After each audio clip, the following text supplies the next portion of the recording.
Hey, what's up, guys? Welcome back to the amazing online version of our PE class. Um, in this week's edition, hopefully you guys all got a chance to watch Touching the Void. If you haven't, you totally should. Basically, I still I think about that movie all of the time when I complain about like anything. Where it's just like it's the thing that I really like about that movie, and if you watch it, you might really get this impression, is that unlike a lot of disaster movies like Everest or 127 Hours, or various other movies, those guys didn't really do anything wrong. It was just slightly harder than they thought that it would be, and they had so little information about the route that the things that went wrong weren't necessarily their fault. It was just a combination of just sort of like exhaustion, bad luck, and a few other things. Um, that being said, if you have not yet watched the movie, again, you should totally check it out. You should, uh, pay for it with some streaming service and not search for the free version on YouTube so as to support artists and do the right thing and so forth. But just to get directly into it, I'm going to start bringing out gear and sort of showing you guys what they were doing in the movie and just talking through that a little bit and just going over different techniques and stuff like that. So,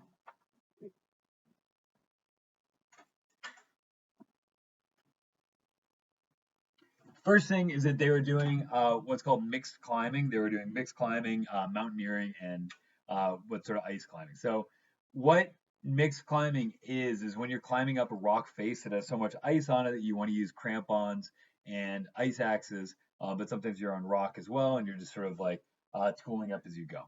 When you do this, unlike with mountaineering, when you use an ice axe like this, where it's got a long straight shaft, you grab on here so you can self arrest, which we'll talk about in one of our other classes, most likely. Oh, and I can talk about avalanche safety when you can. It's sort of like it's like hide and go seek, except your friends are dying. It's like avalanche safety stuff. It's fun. But anyway, you don't use a mountaineering ice axe. You use one of these guys. You use a technical ice axe. Um, on top of looking like really cool and murdery, these things are just like really awesome tools. They have both leashed and leashless options, where you have a leash that you can actually clip this to yourself. This actually in and of itself is not the leash. You can actually attach the whole axe to yourself, so if you drop it, you won't lose it. You've got this guy as like a wrist support, and then you've got two backs to it. You either have a sort of a hammer or shovel, or adze. And what the concept there is that when you're going up, you're hacking in and moving up when you climb. One of the common misconceptions about ice climbing is that when you're ice climbing, you're not just like thwacking in as hard as you can all the time, because again, you're climbing on ice. One of the things you want to think about is the features of the ice. If you're climbing up something and there's a concavity and you hit the center of that concave surface in a bowl like this, the amount of ice that's supporting that would be way more ice. It'd be way safer and more secure placement than if you hit something that's like a bulge coming out of the wall, because that is only supported by, in this example, this sort of shape of my hand. So if you hit something like that, it's more likely to just break off. If you hit something that's like a concavity, it's more likely to just stay because it's supported by everything around it. But something that'll happen, um, I think I probably shouldn't share this video of me climbing on this because I'm just swearing constantly in it. But I did a route in New Hampshire a while ago in spring when basically there's flowing water under the ice I was climbing on. So the ice is real thin, and so instead of hitting anything, because I didn't want to just like separate something and then fall, what I was doing is I would find small pieces in the ice and literally go up and just place the axe on it and pull like that. And so again, ice climbing is it's a whole other sport, and I will talk about that a little bit. But just be aware that it's not one of those things where you just go out and just start whacking into ice and you're good to go. If you are interested in developing both the technique and the sort of muscles to do this, even when you're at school, if you want to just borrow this stuff from me, assuming that in the post-apocalyptic world in which we'll enter into next semester, you guys are back in Claremont, which hopefully you will be. Uh, they actually have tools for indoor ice climbing. They look like this.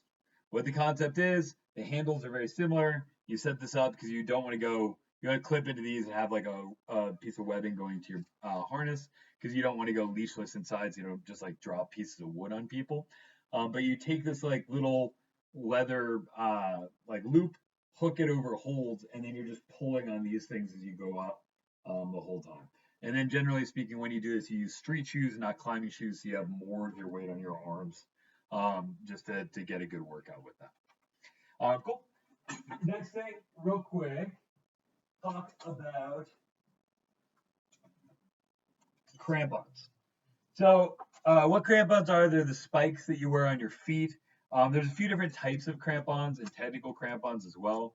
The first one will look like this, where it's got a front basket, and then the back will be some sort of similar basket style setup, and then it's got basically webbing that you thread through after you put this on over your foot. It's adjustable, so you can set it up.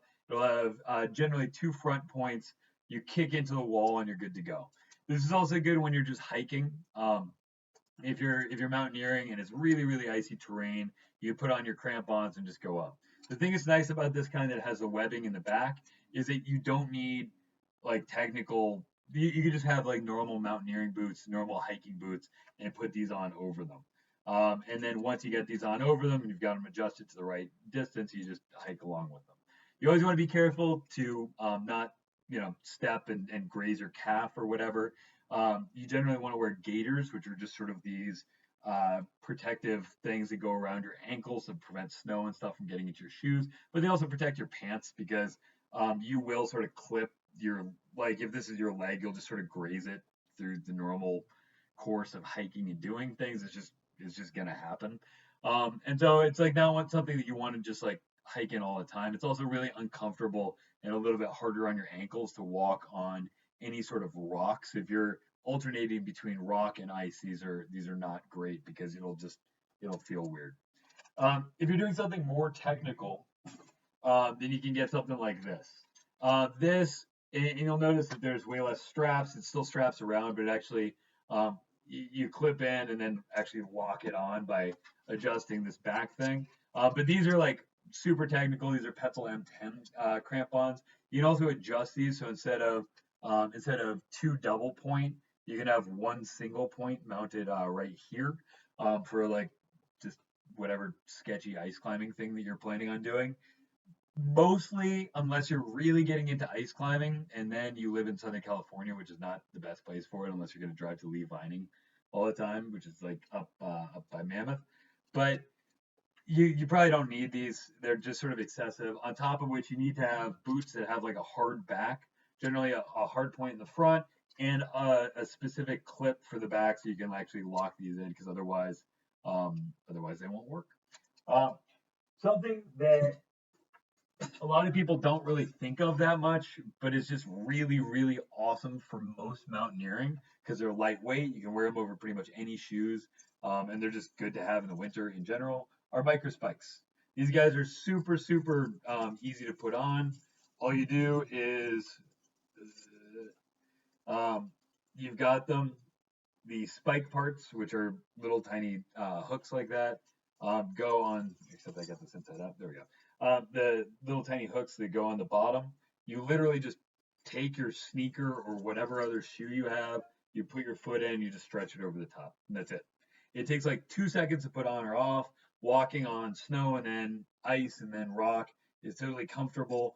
They don't transfer heat as much, so they won't cool you down as much as crampons do, and they're just nice in general. Uh, next thing, next thing to talk about that you saw in the movie